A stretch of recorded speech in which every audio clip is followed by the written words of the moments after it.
Every one of these songs was on the wrong side of the record. The side the label wasn't promoting. The side the producers thought was the throwaway, the filler, the thing you recorded because you couldn't release a one-sided single.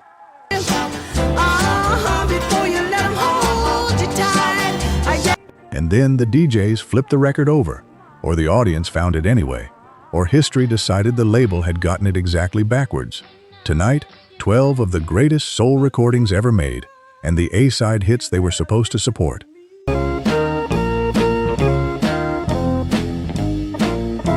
Number 12, Booker T and the MGs, Green Onions, 1962.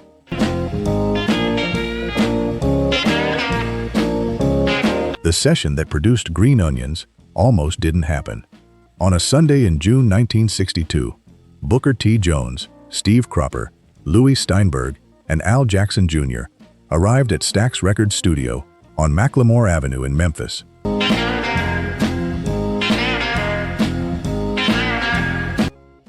To back up an artist named Billy Lee Riley.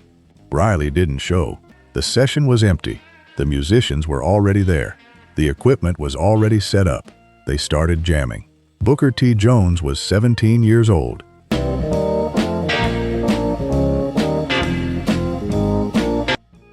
He had been playing a piano groove in clubs that he liked, and he tried it on the studio's Hammond M3 organ. Steve Cropper locked in on guitar. Al Jackson held the rhythm down with a drummer's economy. Every note intentional, nothing wasted.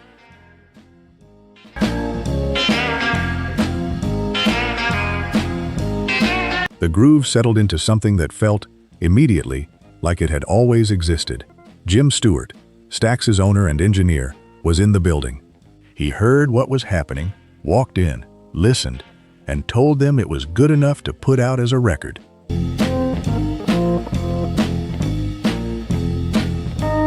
They agreed. They recorded Behave Yourself as the intended A-side, a more conventional organ showcase that Stewart and the musicians believed would be the commercial lead. Then Stewart told them they needed a B-side. Booker T. Jones later described this moment on NPR in 2009. Jim told us that we needed something to record for a B-side because we couldn't have a one-sided record.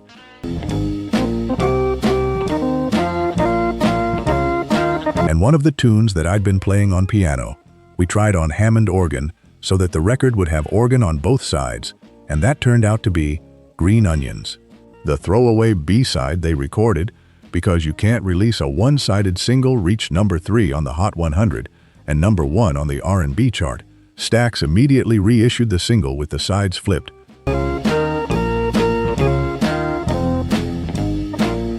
Green Onions as the A-side, Behave Yourself as the new B-side.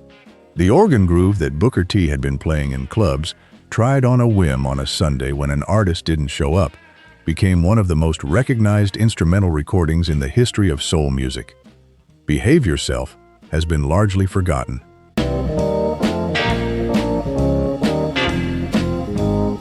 Number 11, The Velvelettes, Needle in a Haystack, 1964.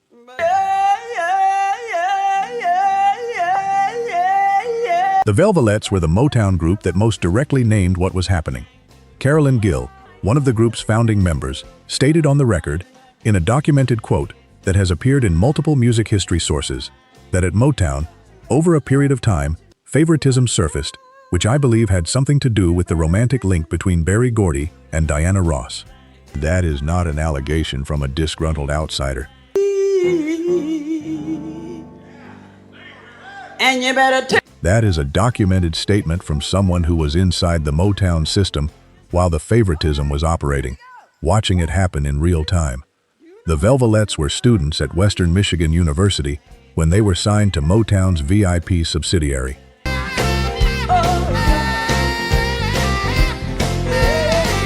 Needle in a Haystack, released in 1964, is a piece of textbook Motown production.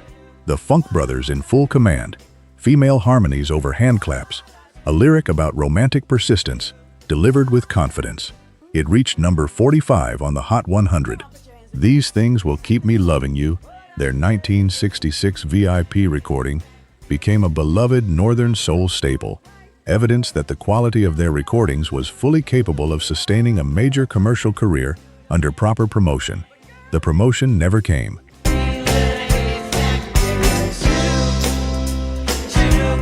The Velvelettes occupied the specific structural position of the Motown act that received the production infrastructure, the studio time, the songwriting, the Funk Brothers, but not the full promotional machine that converted production quality into commercial stardom. That machine was pointed at the Supremes. The group dispersed by the late 1960s. Carolyn Gill's statement remains one of the most direct on-the-record acknowledgments from inside Motown of what the Supremes' privileged position meant for everyone else on the roster. She did not say it bitterly, she said it factually. Over a period of time, favoritism surfaced, and they were on the wrong side of it. But girls, you better listen to me. Number 10.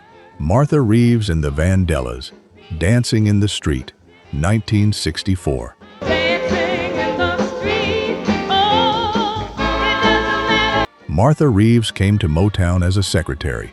She had applied for an administrative position at the label, taken the job, and was answering phones at Hitsville, USA, when Marvin Gaye needed backing vocalists for a session, and Martha was the person available. Come on, every guy, grab a girl. She sang backup. The people in the studio heard what she could do. She was signed almost immediately. Dancing in the Street, written by Marvin Gaye, Mickey Stevenson, and Ivy Jo Hunter, and recorded in 1964, reached number 2 on the Hot 100.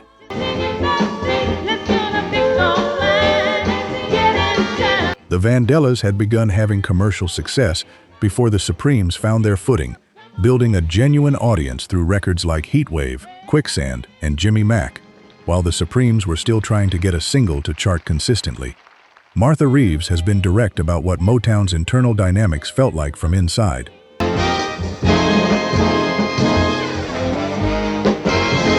She has described the experience of watching the label's promotional attention shift away from the Vandellas and toward the Supremes as the 1960s progressed. The experience of having produced genuine hits and genuine audiences, and then watching the machine reallocate toward another group because of Berry Gordy's personal relationship with Diana Ross. Dancing in the Street has had one of the most remarkable afterlives in the history of pop music. It was performed by David Bowie and Mick Jagger for Live Aid in 1985. Dancing in the street, oh, It has been covered hundreds of times. It became an anthem of the civil rights movement in 1964. Its joyful invitation to take to the streets, carrying political weight its creators may not have fully intended. Martha Reeves later became a Detroit City Councilwoman, a direct connection between the music she made at Motown and the community the music came from. Motown moved to Los Angeles. Martha Reeves stayed in Detroit. everybody dance in the street now. If you're locked into this one, most people scrolling past these songs have no idea what it took to make them. We digs that history back up, one record at a time. The subscribe button costs nothing, and it means you won't miss the next one. Number 9. The Contours, Do You Love Me, 1962. The Contours got into Motown through the most Motown possible origin story.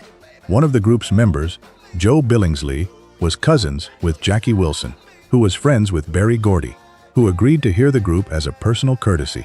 He heard them, he signed them.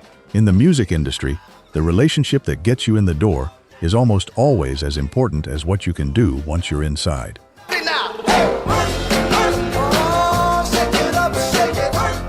Do You Love Me, recorded in 1962, hit number 3 on the Billboard Hot 100.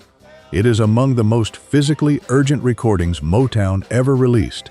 A song about dancing and desire that builds from a stuttering opening to a full-throttle demand, Do You Love Me, with a vocal performance from Billy Gordon that sounds like it was recorded by someone who had something genuine at stake.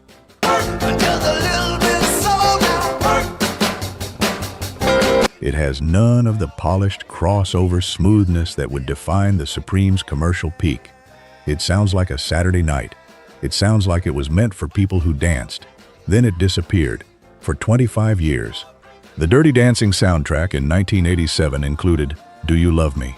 And the record re-entered the chart, hitting number 11, a quarter century after its original release. Most of the original Contours members were dead by then.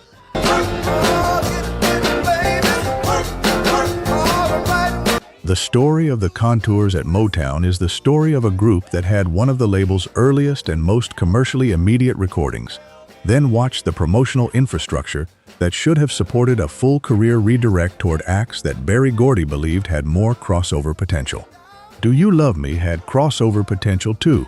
It simply wasn't the kind of crossover Gordy was building the label toward. The Supremes were building toward Ed Sullivan. The Contours sounded like the house party before Ed Sullivan. Motown chose Ed Sullivan.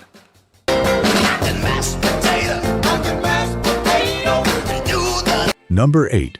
Brenda Holloway, Every Little Bit Hurts, 1964.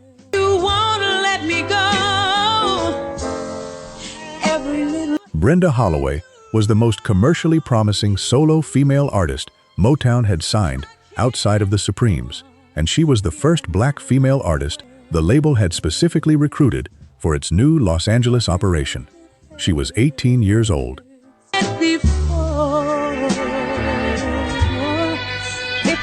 She was a multi-instrumentalist, singer, pianist, flutist, violinist. She was, by any professional assessment, exactly what a label should want in an artist. Every Little Bit Hurts, written by Ed Cobb, the same songwriter who would later write Tainted Love for Gloria Jones, reached number 13 on the Hot 100 and number 6 on the R&B chart in 1964.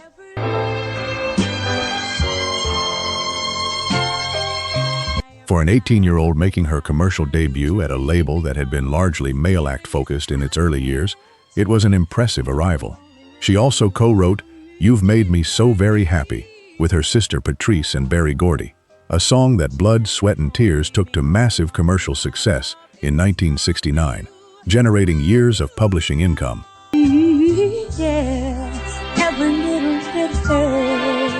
But Holloway found herself consistently in second position to the Supremes within Motown's female artist strategy.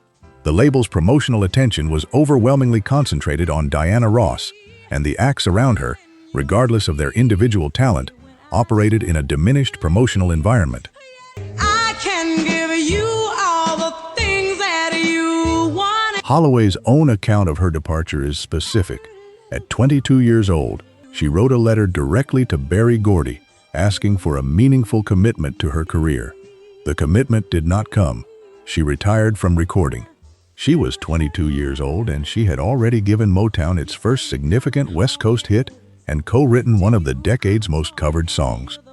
The label's first major West Coast signing, one of its most genuinely talented artists, walked away at 22. The Supremes had consumed everything she needed.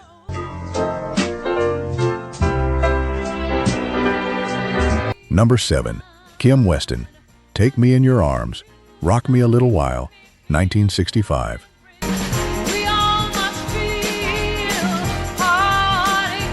Kim Weston was one of the most powerful vocal presences at Motown, a singer with a rich, commanding contralto that operated in a completely different register from Diana Ross's lighter, more commercially targeted pop soprano. She had been signed to the label in 1963, toured extensively, and built a reputation as a live performer of genuine force and presence. She was also, crucially, Marvin Gaye's duet partner on some of the most significant recordings of his early career. Take Me in Your Arms, Rock Me a Little While, released in 1965, hit number 4 on the R&B chart and number 50 on the pop chart. Rock me a little while. Oh, It demonstrated what Weston's voice could do. Full-bodied, emotionally direct, operating with a confidence that made Diana Ross's more delicate commercial approach sound like a different kind of instrument entirely, which it was, and which was precisely the point.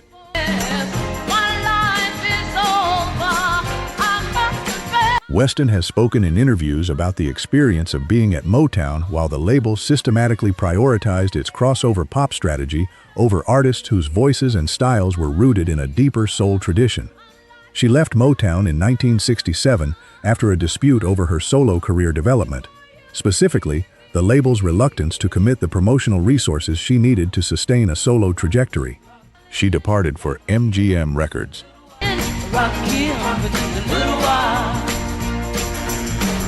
The specific institutional calculus at work is visible in what happened to her most significant collaborative recordings.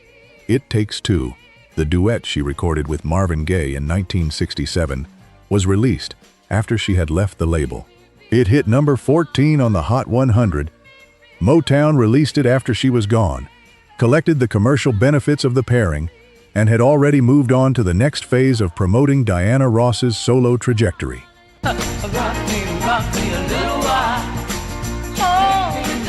Number 6, The Four Tops, Reach Out, I'll Be There, 1966.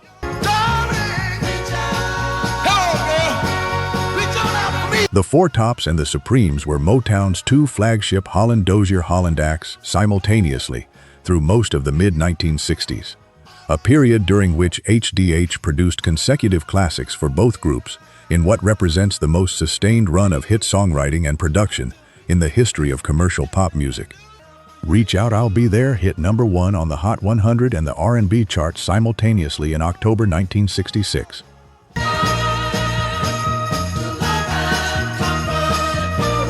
It is among the greatest recordings in the history of soul music. Levi Stubbs' vocal performance, building from intimacy to near desperation, over an orchestration of extraordinary density and momentum, the whole record feeling like a declaration, rather than a song. HDH at their absolute peak, the Four Tops at their absolute peak, both together, in the same studio, at the same time that Diana Ross and the Supremes were also recording HDH-produced material across town.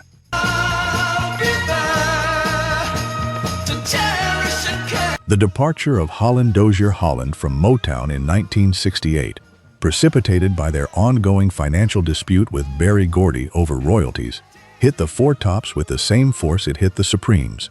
But the Four Tops had a different relationship to what came next. While Gordy's full attention and the label's promotional machinery pivoted toward Diana Ross's solo career in the early 1970s, the Four Tops found themselves increasingly without the songwriting and production infrastructure that had produced their commercial peak.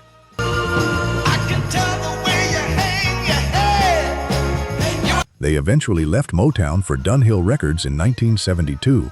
The Four Tops are one of the great cautionary examples of what happens when a label's structural focus on one act, even an act as commercially validated as the Supremes, comes at the systemic expense of every other act around it. Reach Out, I'll Be There is one of the greatest recordings Motown ever released. The group that made it left the label after losing the production team that made it possible.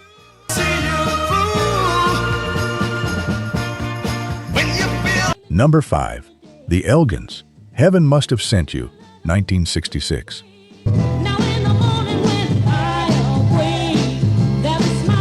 The Elgins are the precise case study in what it meant to be a Motown act in the Supremes era, gifted enough to receive the production infrastructure, overlooked enough to be denied the promotional weight that would have converted that infrastructure into commercial stardom. They had Holland-Dozier-Holland writing and producing for them. They had the Funk Brothers playing behind them. They had everything except the label's full attention.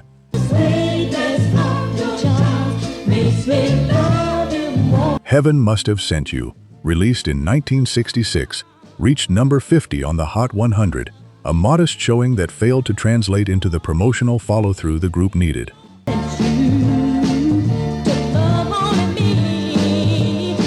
The song was by any measure a classic HDH production. The hand claps locked in with the rhythm section, the string arrangement building emotional intensity, Norma Fairhurst's lead vocal, delivering the lyric with genuine conviction. The production was exactly what Holland-Dozier-Holland's Supremes recordings had, because it was made by the same people, in the same studio, with the same musicians.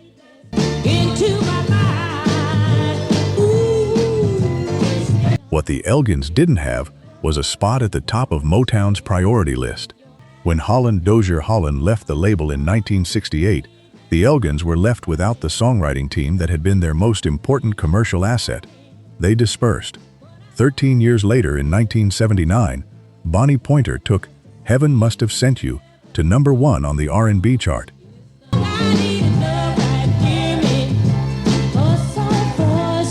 The song that had stalled at number 50 for the Elgins went to number 1 for someone else. Proof that the commercial potential was always in the recording, and that what had been missing was never the music. The Elgins had produced a number 1 song. They just never got to have a number 1 song.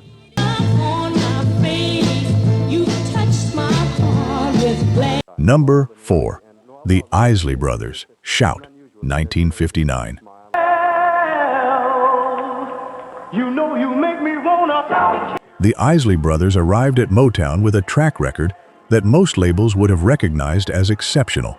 Shout, released in 1959 on RCA before their Motown years, was one of the most important early rock and roll recordings, a gospel-rooted call-and-response performance of physical and emotional intensity that planted seeds in virtually every subsequent R&B recording of the 1960s. When Jimi Hendrix joined the Isleys' touring band in the early 1960s, it was because the Isleys were the act whose live show was the most committed, the most physically demanding, the most authentically powerful of their era.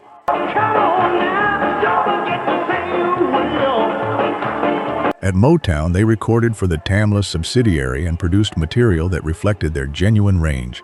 Tight, controlled harmonies over tough rhythmic arrangements, a style that sat at the intersection of gospel intensity and commercial soul precision. But the commercial support and promotional attention they received at Motown was not proportional to their evident talent or their pre-Motown track record.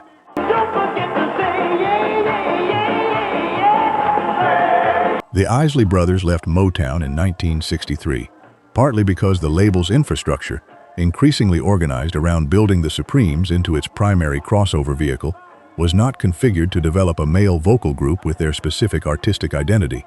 They moved through various labels before founding their own, T-Neck Records, where they eventually owned everything they created.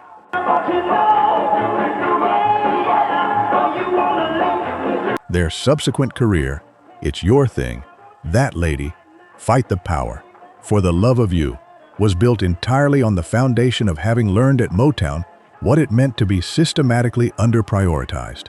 They built something different because they had seen, from the inside, what happens when someone else is the label's favorite. They used that lesson to own themselves.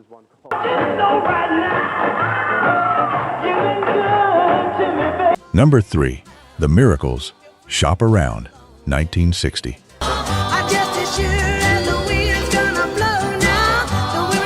Smokey Robinson's relationship with Berry Gordy was the other side of the favoritism equation.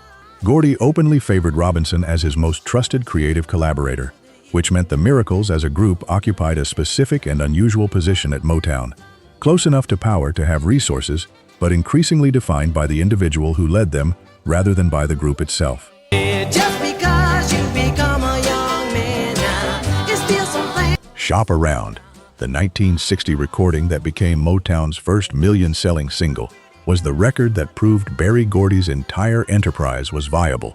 Without it, the question of whether there would have been a Motown capable of developing the Supremes is genuinely open. My mama told me, you better shop around. Smokey Robinson wrote the song based on advice his mother had given him about romantic caution.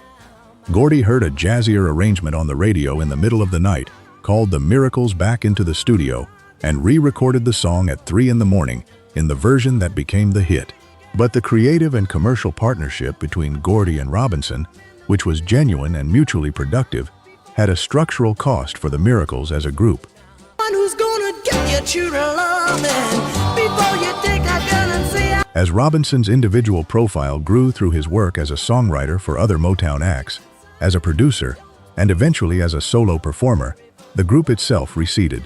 Motown's promotional attention was focused on the Supremes, and Robinson's value to the label was increasingly as an individual creative resource rather than as the leader of a self-contained group.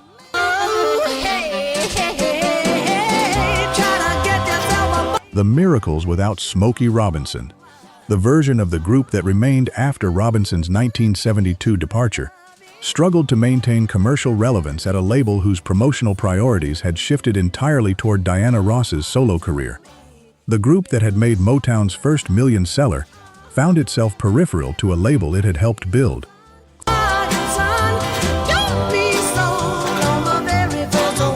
Number 2. Mary Wells, My Guy, 1964.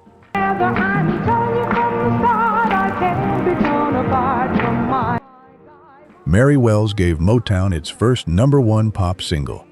On that fact, there is no dispute. My Guy, produced by Smokey Robinson and released in April 1964, was the first time Motown Records had ever reached the top of the mainstream American pop chart.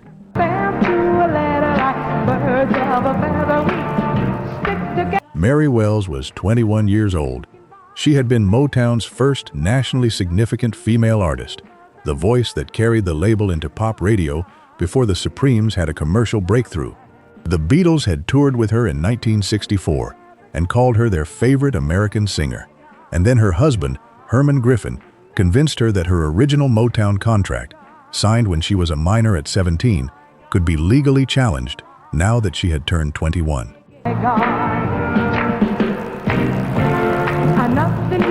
He steered her toward a deal with 20th Century Fox Records that promised $500,000 and film roles. Neither the money nor the acting career materialized. Griffin also pressured her into multiple abortions during their marriage, reproductive choices that by her own account were not fully hers. Here is the specific timing that matters.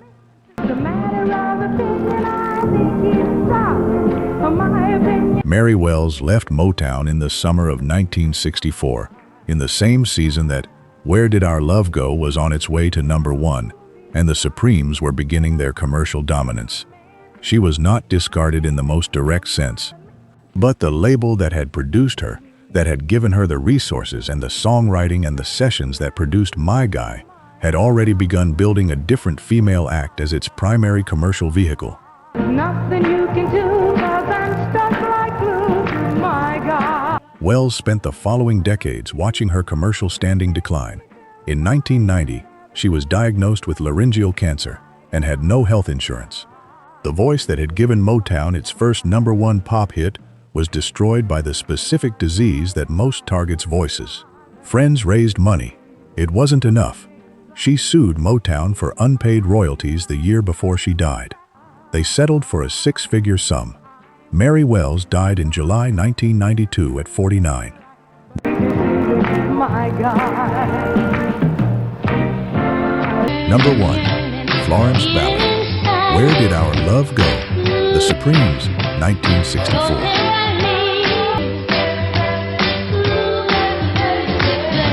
Sidelined by the Supremes from within it.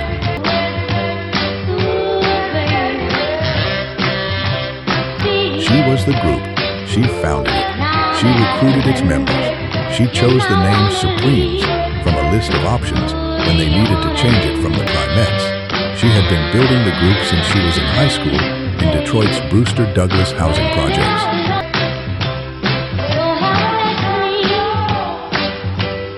She auditions. She was the first person in any room to understand what the group could be, and she built it from the floor up, and then watched Berry Gordy systematically rebuild it around his personal relationship with Diana Ross.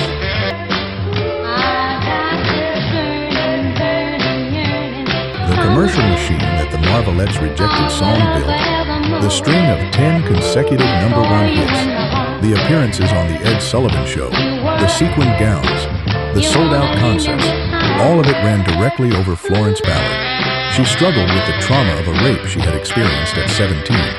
She struggled with the alcoholism that 44th birthday.